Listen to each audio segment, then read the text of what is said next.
मंगल मूर्ति सद्गुरु मिलवे सर्वाधार। मंगलमय मंगल करणो बिनवो बारंबार। ज्ञान उदधि अरु ज्ञान धन सतगुरु शंकर रूप। नमो नमो बहुबारही सकल सुपूजन भूप। उपस्थित सत्संग प्रेमी महान भाव, माताओं एवं बहनों, मैं आप लोगों की सेवा में संत कबीर साहब के एक वचन को गाकर सुनाता हूँ। बाद में उसी के आशय में कुछ कहूँगा।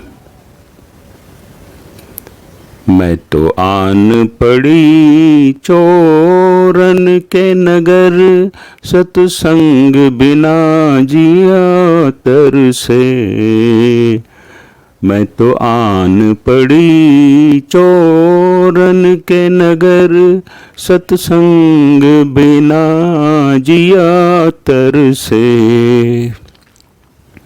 इस सत्संग में लाभ बहुत है, इस सत्संग में लाभ बहुत है, तुरत मिलावे गुरु से।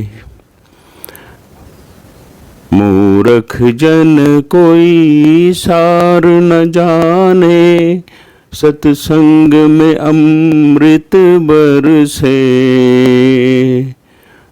शब्द सहीरा पटकी हाथ से, मुट्ठी भरी कंकड़ से।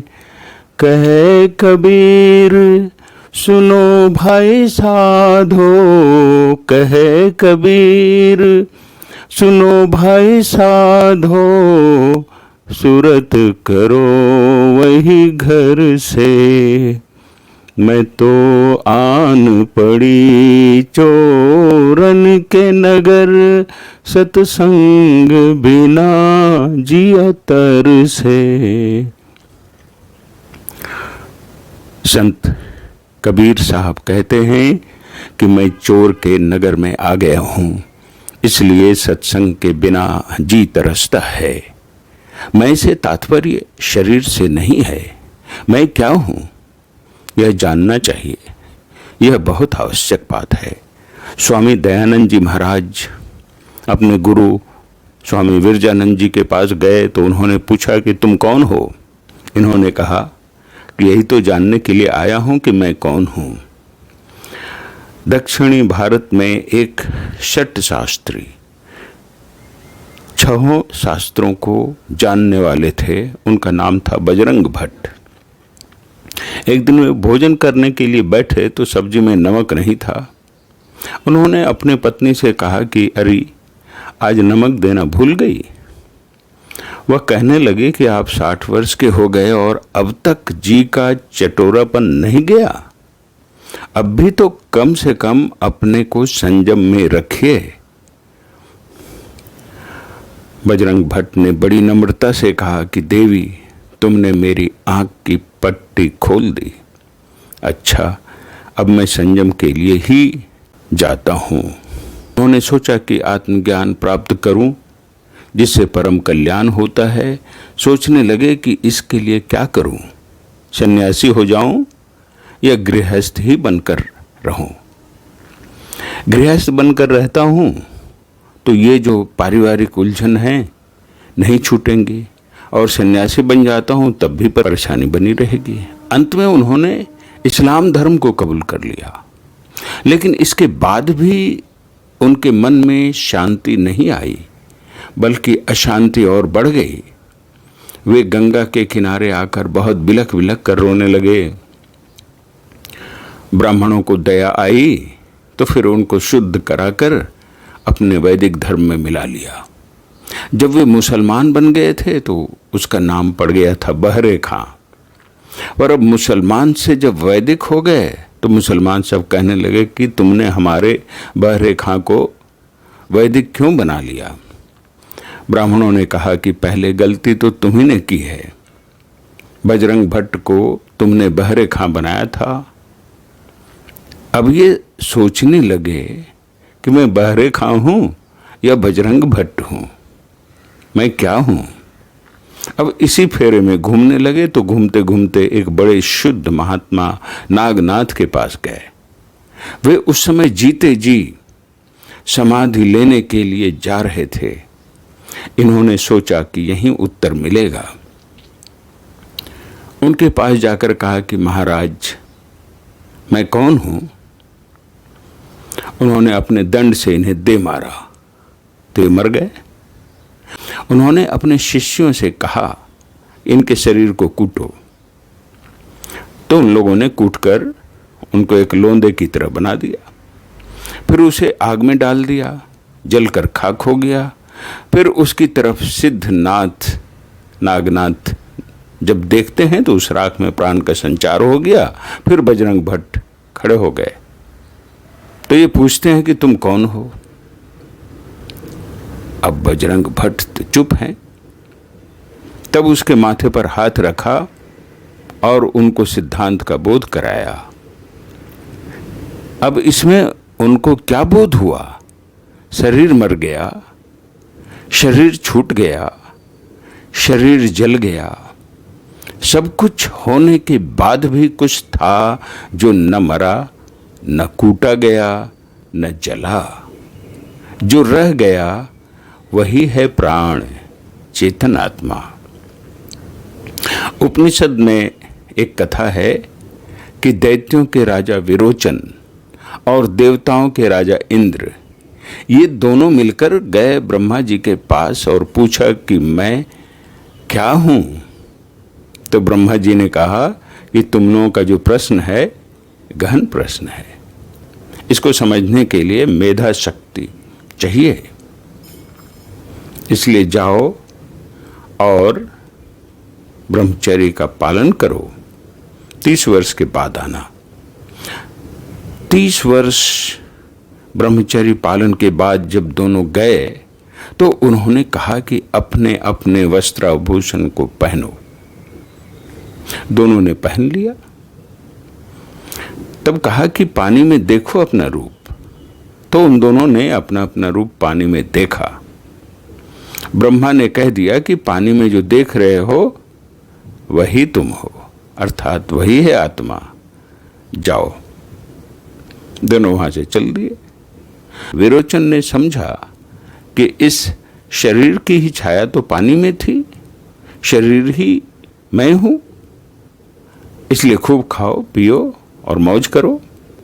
लेकिन इंद्र ने इस पर विचार किया, नहीं, आत्मा के संबंध में बतलाया गया है कि वह कटती नहीं है, जलती नहीं है, सड़ती नहीं है, सूखती नहीं है।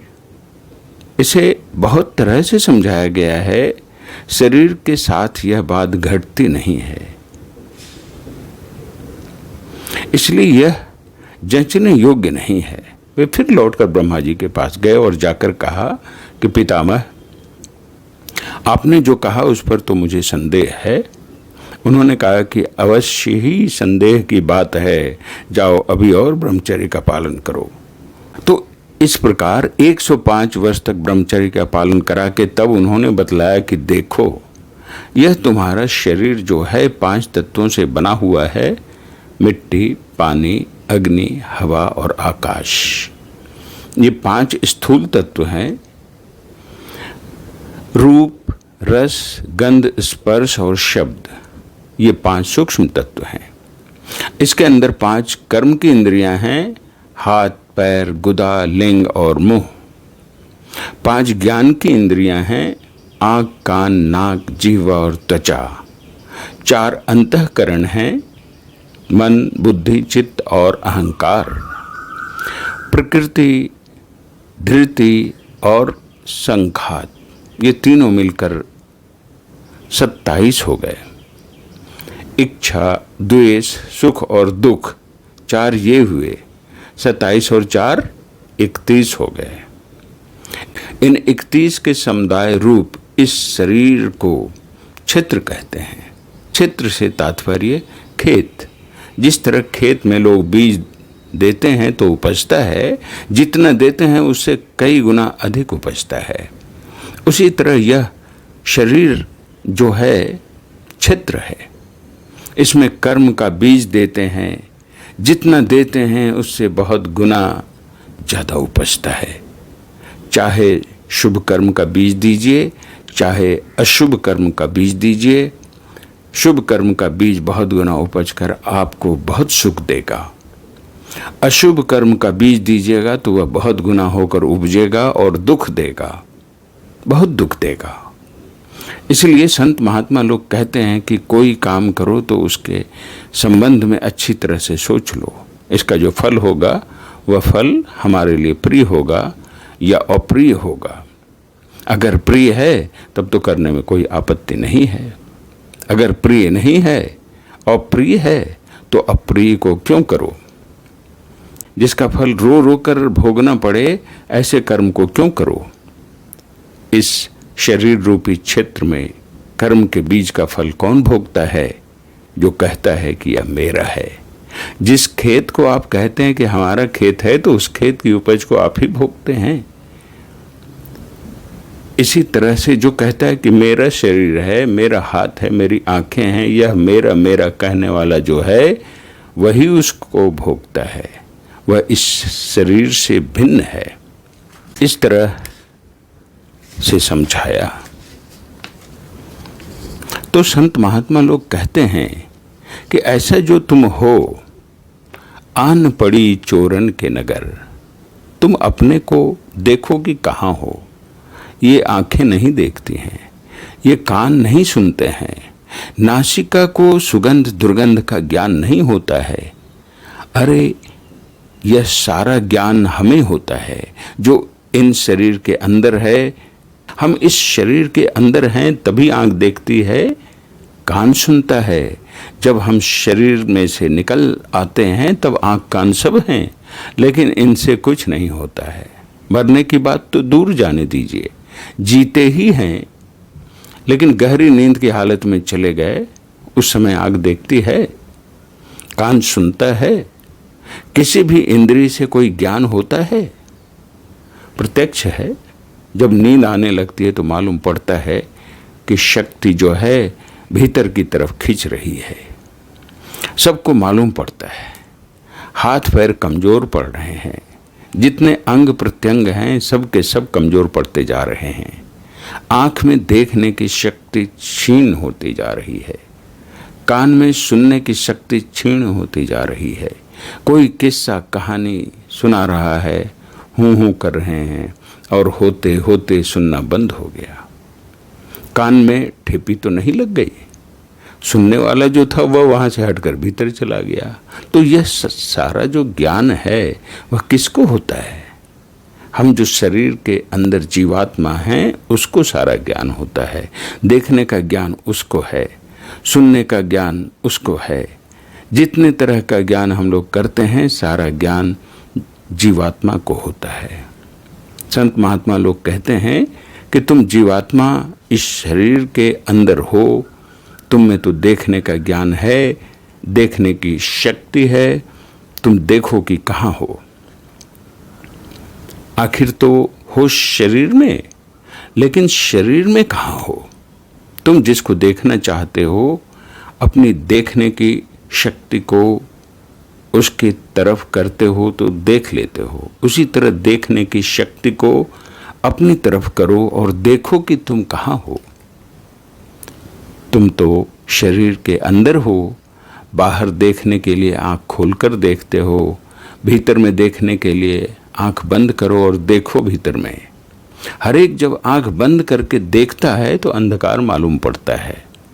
हम आप कोई भी आँख बंद करके देखते हैं तो अंधकार मालूम पड़ता है। यह अंधकार कहाँ मालूम पड़ता है? जहाँ हम हैं वहीं अंधकार मालूम पड़ता है। जैसे अभी हम लोग बैठे हैं, रोशनी जल रही है, तो रोशनी के प्रकाश में हम लोग अपने को पाते हैं, प्रत्यक्ष देखते हैं कि रोशनी में हैं। कुछ दूरी पर देखते वहाँ रोशनी नहीं है, अंधकार दिखलाई पड़ रहा है। लेकिन इस तरह अपने अंदर में जब हम देखते हैं तो अंदर में अंधकार मालूम पड़ता है। गोस्वामी तुलसीदास जी महाराज ने लिखा है, चोरही चांदनी रात न भावा। चोर को चांदनी अच्छी नहीं लगती है, उसको अंधकार ही अच्छा लगता है। यह अंधकार किसका है, किसके लिए है?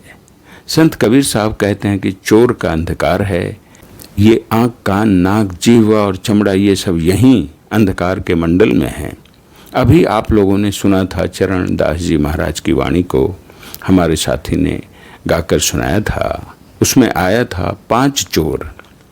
संत कबीर साहब के वचन में भी है, 5 चोर बरजोर कुसंगी अति घने, ये ठगियन जीव संग मुसत घर निशिदिने।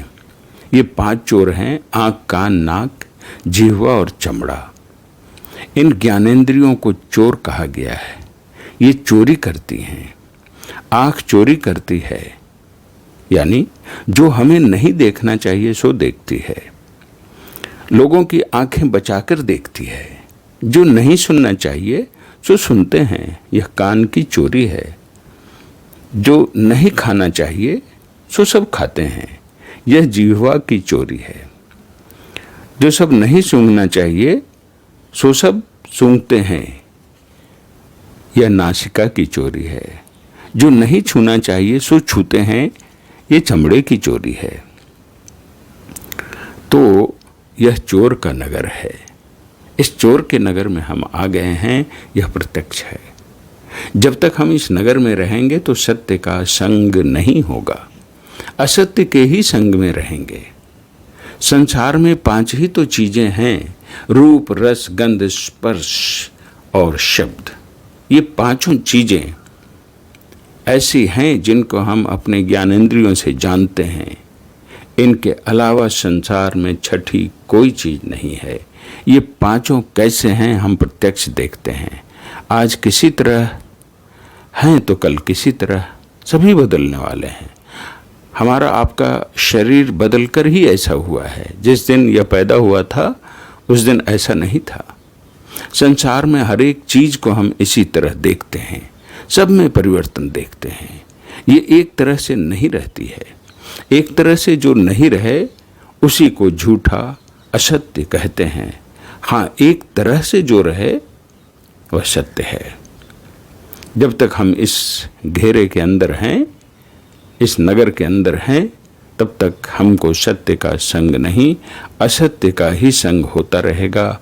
और असत्य के संग में क्या होगा, गोस्वामी तुलसीदास जी महाराज कहते हैं, 5 परस रस, शब्द, गंध और रूप, इनका कहा न कीजिए, बहुरी परब भवकूप। इनके संग में रहोगे, इनके आकर्षण में रहोगे तो आवागमन के चक्र में पड़कर रहोगे। सत्य से संग नहीं होगा। सत्य क्या है? सत्य सोई जो विन से नाही, जिनका विनाश नहीं होता है, जो अविनाशी है वही सत्य है।